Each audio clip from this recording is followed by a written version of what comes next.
Hello, everyone. It is March 14th, 2017, and I'm hoping that this message of mine will be, well dated for today, will be a time capsule, or perhaps maybe even more appropriately, a timeless capsule.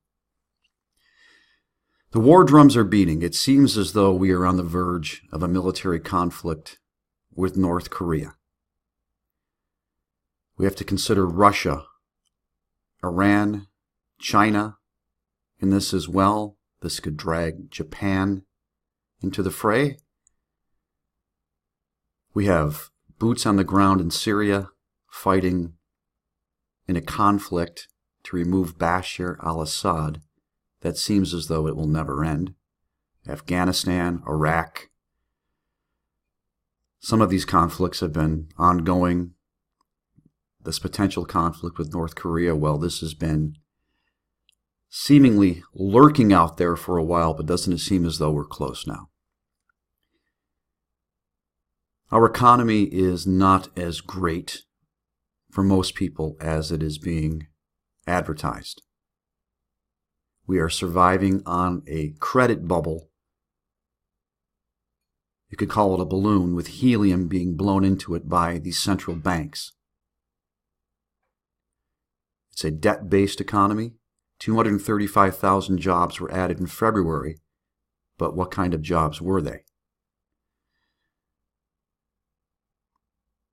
Perhaps you have suffered an economic collapse, like the one that not only the United States of America, but the entire world is on the verge of. Perhaps you are at war. It's an addiction. It's proclivities that are bad for you.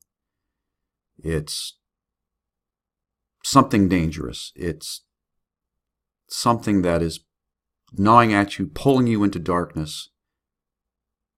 Perhaps it's an economic matter. It's a spiritual war. And I would have to say that we are all fighting a spiritual war. And these spiritual wars manifest themselves in the natural, with natural results. Whether it be an economic collapse, whether it be an addiction, whether it be an inability to get along with a spouse, a family member. We have a nation right now that is on the verge of civil war, it also seems, as we have groups in this country being financed and inspired by not only dark forces in the United States of America, but also those from outside of this country. You could say we are in a very precarious state. We've been here for a while. But the deep state is making sure we go deeper in. This is all by design. But no matter what you're battling right now, my message to you is, don't be given over to a spirit of fear. Don't be afraid. Don't be given over to a spirit of fear, but of the power of love and of a sound mind.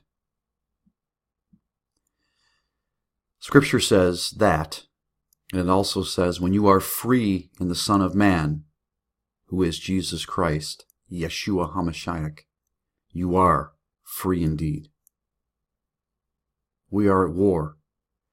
We have suffered. Despite the appearance, despite what you see on television, despite the phrase, "Make America Great Again." Don't be given over to the spirit of fear. I know so many of you out there are afraid. Draw close to Jesus. He is your comfort.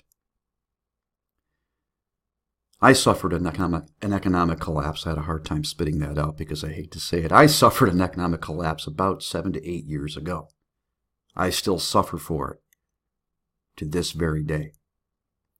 I have known spiritual warfare. It's a daily fight.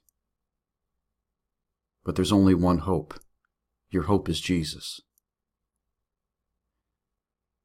Draw close to him. I hope that you will find your comfort in him. If I was to go with my gut feeling, I would say that we are on the verge of something cataclysmic, whether it has to do with war, or economic collapse, or civil war, or all three things, which seems very likely. Know that something is coming, but also know that the Lord is coming. He will come like a thief in the night. Take comfort in him. Ladies and gentlemen, please, don't be given over to the spirit of fear. Fear is of Satan. Fear is his tool. God does not want you to be fearful. I know how hard it is. I know what you might be going through. I have a sense.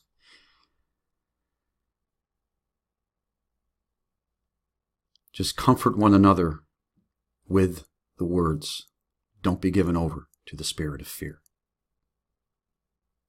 God bless you, folks. It is, despite everything that is happening, despite everything that will happen, if you trust in Jesus, it is going to be all right. And you are going to be all right. Thank you, folks. Don't be given over to the spirit of fear. This is Jim, and I'll see you soon.